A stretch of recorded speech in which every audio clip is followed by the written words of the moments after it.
The very first time that Grammy Awards telecast producer Ken Ehrlich worked with 18-time winner Aretha Franklin was on his second-ever award ceremony in 1981, the initial one held at New York City's Radio City Music Hall.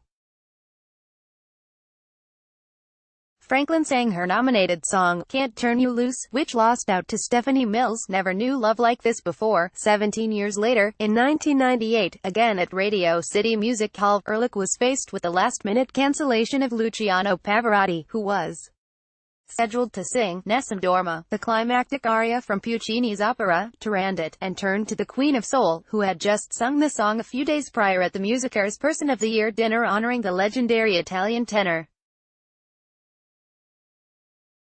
There was also the 2011 opening show medley tribute, The Last Time Franklin Was Deathly Ill, featuring the unlikely combo of Christina Aguilera, Jennifer Hudson, Martina McBride, Florence Welch, and Yolanda Adams. He also produced a one-hour primetime 1993 Fox special, Aretha Franklin, Duets, filmed at an AIDS benefit concert for the Gay Men's Chorus, which featured her singing with Rod Stewart, Smokey Robinson, Bonnie Raitt, and Elton John, among others. She was just amazing to work with, says Ehrlich. It wasn't always easy, but she always had the right instincts for herself. Every duet was just about perfect. Still, Franklin's greatest Grammy moment came on February 25, 1998, when, 10 minutes into the live telecast from Radio City, Ehrlich, in his bunker below the stage, received word that Pavarotti was too ill to perform that night. When I called him, he apologized profusely, and told me, Ken, I cannot sing for you tonight, but I will come sing for you next year, but that didn't do me any good. Then, Aretha Franklin, her life and career in photos. Ehrlich scrambled to figure out what to do for the set piece, which featured a 65-piece orchestra, a 30-voice chorus, and an elaborate production. My first thought in figuring out what to do with those 4.5 minutes was to ask Stevie Wonder, who was there that night to introduce Pavarotti, to do something. I thought about Sting, and then I remembered that Aretha had sung the song just 2 nights earlier at the Musicare's dinner. The producer bounded up the stairs, grabbed producer Phil Ramone, and headed to Franklin's closet-sized dressing room, where she was eating a piece of chicken. I told her about the problem and asked if she'd sing Nessun Dorma. She sat for a moment taking it all in and simply said, yes. That would be Franklin's second Grammy performance of the night, the first being a rendition of Respect with Dan Aykroyd and John Goodman from the just-released Blues Brother 2000 sequel. There would be only one award presented in between the 2 slots.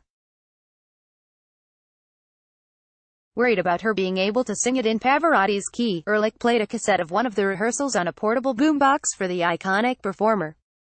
She listened to it as we all sat on the edge of our seats, said Ehrlich.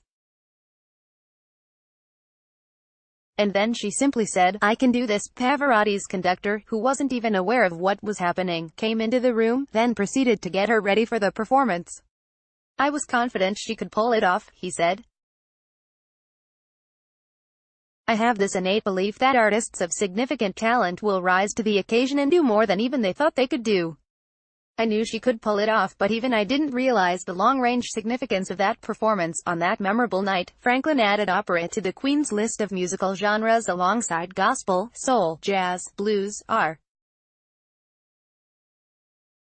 After she performed with the Blues Brothers, I ran up the 2 flights of stairs to her dressing room, recalled Ehrlich. I walked her down. She hated stairs, and when we got to the side of the stage, she saw the setup for the first time, looked over to me and said, "Ooh, this is going to be fun." Ehrlich remembered one more telling aside about the diva's legendary devotion to detail. She turned to me and asked, "Is the air conditioning on, Ken?"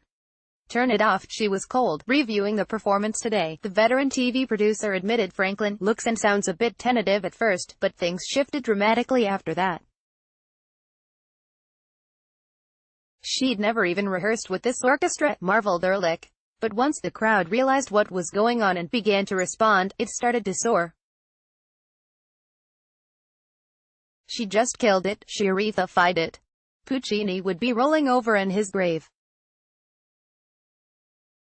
You'd think she was singing it in church. For a moment when Aretha finished, there was stunned silence, and then the crowd broke out into a standing ovation. I didn't get to talk to her the next day, when she was still over the moon, Ehrlich recalls. She said, "I feel like I'm in a dream," added the Grammy vet. Virtually every great singing voice, male or female, from 1966 on, has taken a little or a lot from the Queen of Soul. Without Aretha, there would not be an Adele, a Beyoncé, a Jennifer Hudson, a Bono, a George Michael, or any of the hundreds of other great artists who aspired to emulate her. The instrument, phrasing and ability to sing in front of, on, or behind the beat has been a living tutorial to successive generations of vocalists.